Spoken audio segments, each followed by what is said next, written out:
And I'd like to extend my special thanks to the 3 faculty members who have agreed to speak with us this morning. This is an opportunity for you to get some insight into some of the specific research programs that are underway on the campus.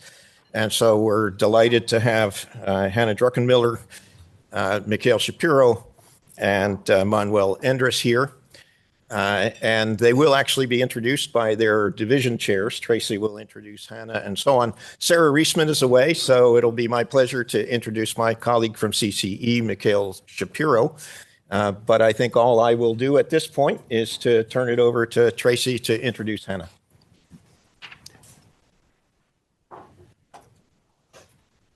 Thanks, Dave. It is a great pleasure to introduce my colleague Hannah Druckenmiller to you. I have mentioned to this group on several occasions that environmental economics is a new direction for HSS and one that we're especially excited about. I think it's an area where we see great advantages to Caltech's small size and interdisciplinarity. And we'd long been thinking that being able to bring policy-focused social scientists together with our science colleagues to work on urgent challenges related to climate change could not only have an important impact on the direction of research in these fields, but actually an important impact on the ground in the world. So we were really happy to be able to bring Hannah Druckenmiller on board to help us realize this vision. Hannah is an environmental economist. She joined Caltech in 2023 as assistant professor of economics and William Hurt Scholar. She came here after earning her PhD at UC Berkeley. Hannah's a faculty research fellow at the National Bureau of Economic Research. She's a university fellow at Resources for the Future, and she's also an affiliate of our own new Lynn Center for Science, Society, and Policy. Her work has appeared in journals such as Science and Nature, as well as top 5 general interest economics journals. And I can't tell you how thrilled I am to have Hannah here to tell you about what she does herself. So, Hannah.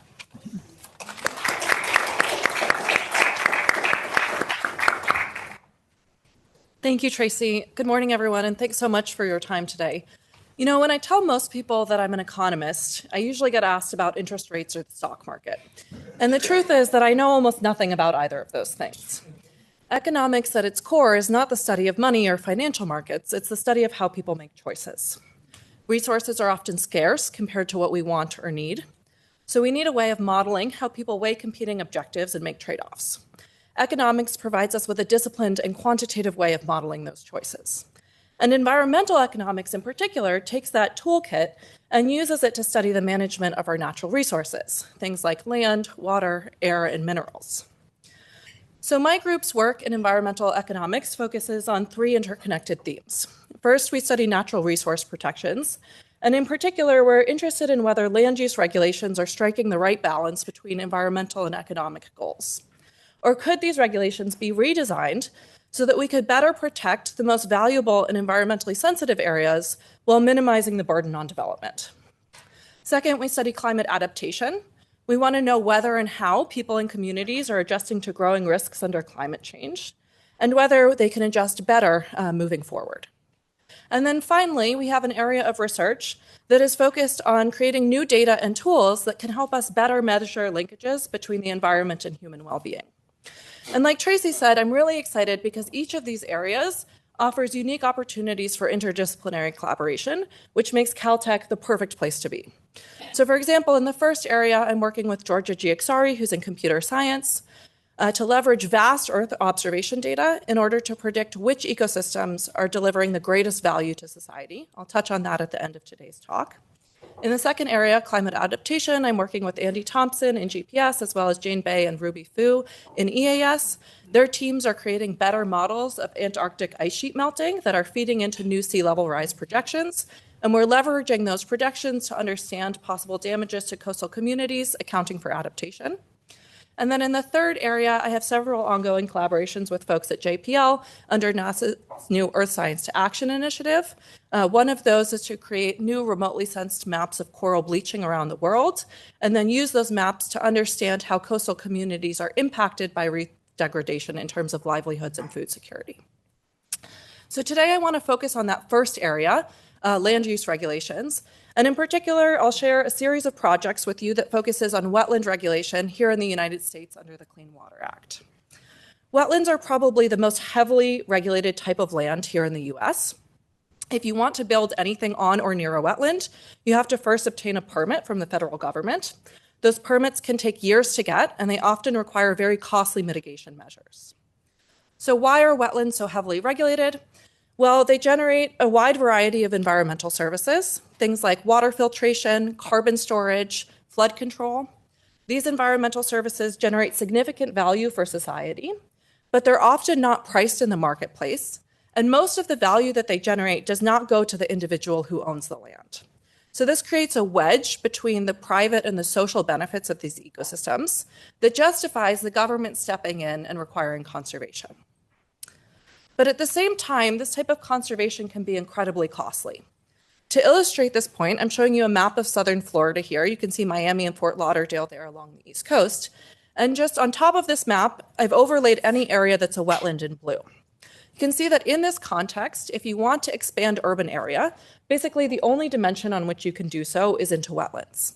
Now, this is particularly true in southern Florida, but it's also true in many other cities in the US that were built on historically wet areas like Boston and Houston. In practice, what this means is that by just restricting development on wetlands, we make it very expensive to build essential infrastructure like housing, roads, and energy facilities. And so wetland conservation has become extremely controversial. Another reason that this type of regulation is controversial is that the scope of regulation under the Clean Water Act is very poorly defined. Congress wrote down in the 1970s, when they established the Clean Water Act, that it protected the waters of the United States, or WOTUS for short. But unfortunately, they never actually defined what WOTUS meant in scientific terms. So it's up to the two agencies that administer this policy, the EPA and the Army Corps of Engineers, to actually interpret what WOTUS means, which water resources are protected and which are not. Now, each time we get a new presidential administration or the Supreme Court turns over, we see this interpretation revisited. So we see these wide changes in the scope of regulation, which both provides a need to study their downstream economic and environmental consequences and provides us with a nice natural experiment for doing so. Okay, so what is the controversy about in terms of WOTUS? Well, there's some types of water resources that we can all agree are regulated. Think of large navigable waterways like the Mississippi River, lakes and ponds that flow into these waterways, and wetlands that are directly abutting them. Everyone agrees that these are protected under the Clean Water Act. There's also several categories of water resources that we can all agree are not regulated. Think about a roadside ditch that fills up with water after a rainy day. But there's several classes of water resources in the middle for which the regulatory status is ambiguous. So the two big buckets here are ephemeral streams. These are streams that only flow after rainy days. And this might sound like a niche category, but it actually makes up about 70% of water volume here in the Western US. As well as isolated wetlands. These are wetlands that aren't directly connected to a navigable waterway, but they might share really important underground connections. So these types of water resources are sometimes included under the Clean Water Act and sometimes excluded. Up until 2020, there was a relatively broad interpretation of what the Clean Water Act protected. So those ephemeral streams and isolated wetlands were in. Under the first Trump administration's EPA, they revisited this definition and decided to exclude those types of water resources. And at the time, there was a lot of debate among the scientific community about how many waters were losing protections. There were estimates ranging from 5% of US waters all the way up to 50%. And even the agencies that administer this program, the EPA and the Army Corps, said, we don't know. So on the board, it's kind of hard to read, but I have two quotes from their official statement. They say, existing tools cannot accurately map the scope of Clean Water Act jurisdiction. It is the consistent position of the agencies that no map exists that identify the scope of WOTUS. So in our first project, we tried to make this map, right? We want to understand the change in regulation under this new interpretation so that we can begin to study the downstream consequences for the economy and the environment. So how do we do this? Well, the way that this law is implemented in practice is if I'm a developer and I want to build on or near a wetland, I first have to go to the Army Corps and ask them whether I'm regulated. This is called an AJD. The Army Corps might tell me, no, this isn't WOTUS, you're not regulated, you can go ahead and develop whatever you want. But if they tell me that this is regulated, my land counts as WOTUS, then it's going to be costly in order for me to develop on this parcel. I'm going to have to wait years to obtain a permit. I might have to engage in costly mitigation measures like creating or restoring a wetland somewhere else in the watershed. And this might make my project prohibitively expensive, so much so that I decide not to develop the parcel after all. In our data, we see the first two parts of this process. We see locations where somebody asks if they're regulated, and then we see the Army Corps decision about whether the parcel is regulated or not. And we see this for about 150,000 different locations across the United States. So here on this map, places that are plotted in green are places that the Army Corps said, yes, this is jurisdictional under the Clean Water Act. Places in brown, the Army Corps decided were not regulated. And our goal is to be able to fill in the entire map. So for every parcel in the United States, to be able to make a prediction about whether it's regulated under different interpretations of the rule. So how do we do this? Well, with each of those 150,000 decisions, the EPA publishes like a 20-page document telling you what influenced the ruling.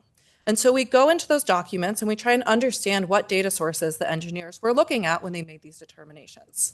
And then we collect all of those data sources, things like aerial imagery, maps of the surface water network, soil surveys, maps of the location and types of wetlands, and we feed them into a machine learning algorithm that tries to reproduce the engineer's decision. So if I'm feeding my computer the same information that the Army Corps engineer is looking at, can I come to the same determination? This model is trained on these yes-no binary decisions, but it actually turns out that we can do a pretty good job of predicting the probability of regulation, a continuous measure from 0 to 100 for each parcel about whether it's regulated. Now, this allows us to make these types of maps across the entire United States at the parcel level about which lands are regulated under different rules. So here's two interpretations of WOTUS. Rapanos was based on a 2006 Supreme Court decision. Again, this is a relatively broad interpretation of what's regulated. So you see more green on the map, more places that are regulated. On the right-hand side there, you can see the Trump rule, the Navigable Waters Protection Rule, or NUPR for short, and you see brown spread across the map, right? So places are losing regulatory protection. When we add this up across the entire country, we estimate that 20% of stream miles in the United States were deregulated by this rule change, as well as 25% of all wetland area. So far I've shown you what is regulated under different interpretations. But in order to get at what should be regulated, at least from an economic perspective, we need to start to stack up the economic cost of regulation against the environmental benefits. And so that's where the work is going now.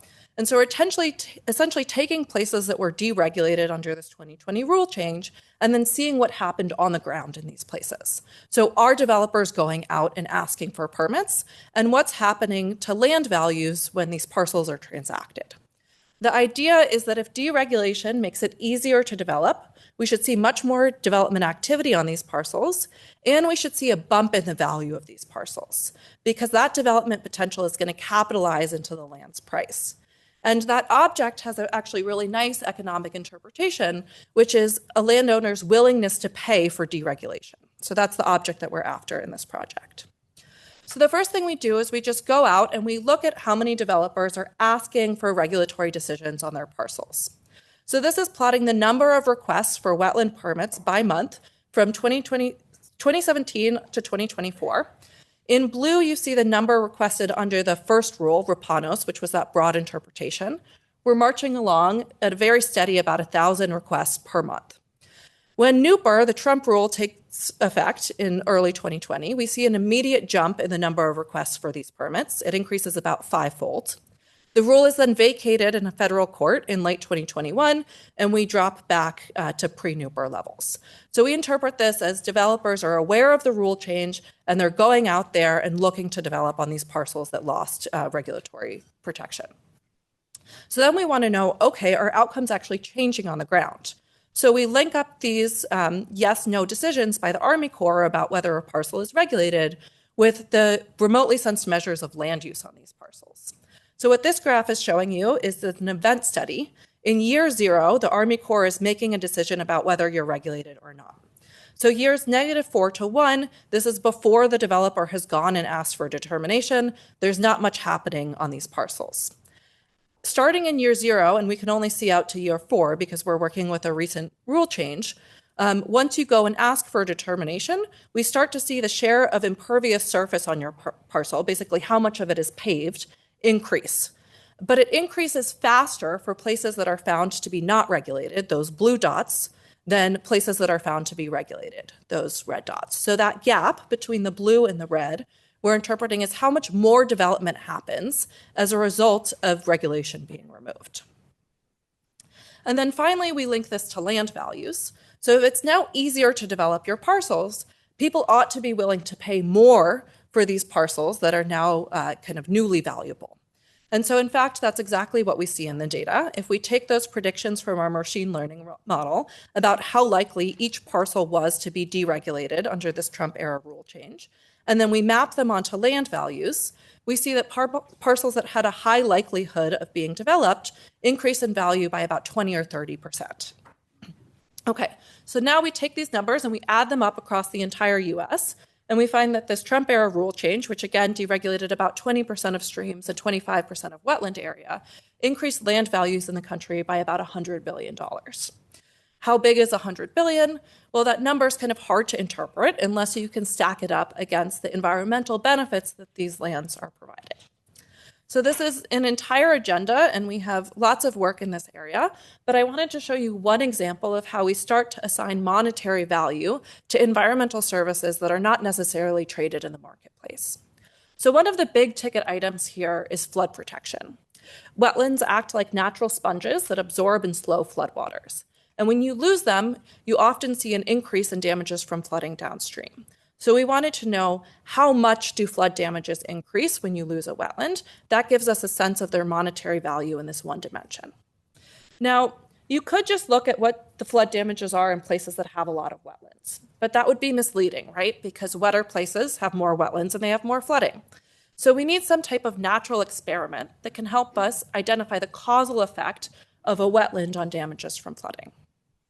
The intuition behind our design is, suppose I own a property and I lose a wetland area somewhere upstream of my property.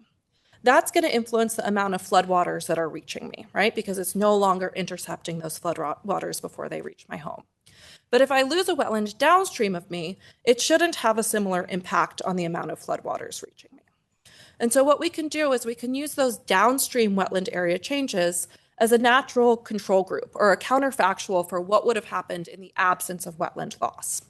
So across the US, we then look for places that gained and lost wetlands over time, both upstream and downstream of properties, and we use this to estimate the causal effect of losing a wetland on damages from flooding.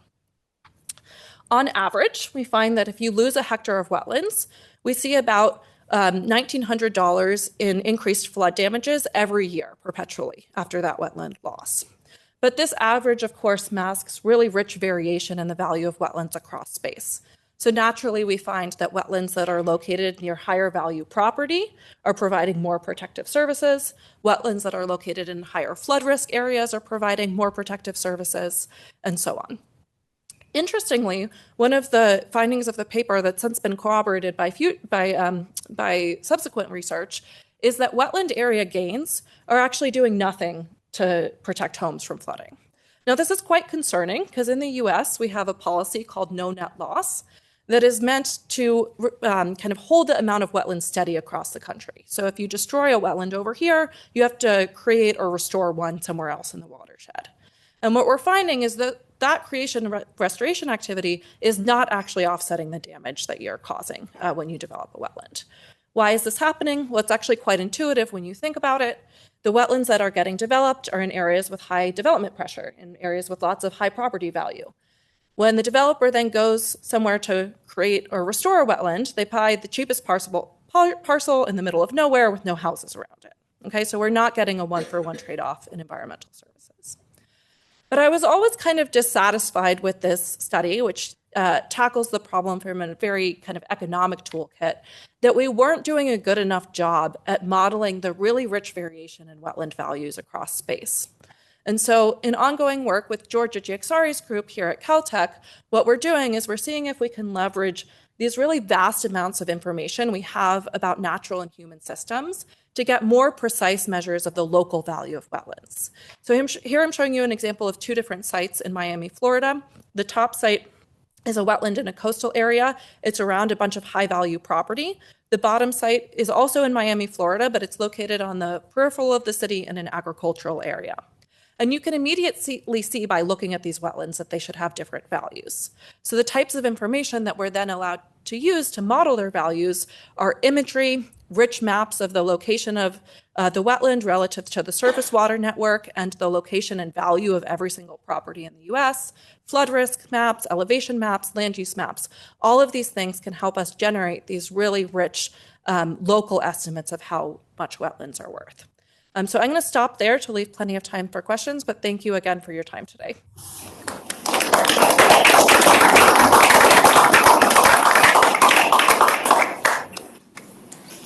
Questions? Sorry, I'm not sure whether this got into your purview or not, but did you have you done any analysis on the Sacramento River Delta and that whole huge wetlands in there in the inland from that area? So I actually have not done much, but I was just at Davis a couple weeks ago for a seminar. And as I was driving from the airport to Davis in Sacramento, I saw all of these houses that were built raised high above the floodplain. And I have done a fair amount of work on kind of adaptation that individual homeowners take to prevent flood risk. And one of those is raising your homes. And I was surprised to see that adaptation in Sacramento because in our work, we're finding that people are actually quite resistant to making these types of investments. So I don't know if that was related to your question at all. No, well, it was, no, it was fine. It was really a whole huge wetlands area, but they built levees around all of it and they grow stuff there in the peatland and everything else. And there's been a proposal to put tunnels through there to run water through so LA could get more. And it's a lot of tension on that particular thing. I don't think it's environmentally good, but it's more about water availability. Yeah, that's interesting. I am working with Mike Lamb Mike Lamb is another faculty here in GPS on a project that's kind of similar in the Mississippi Delta.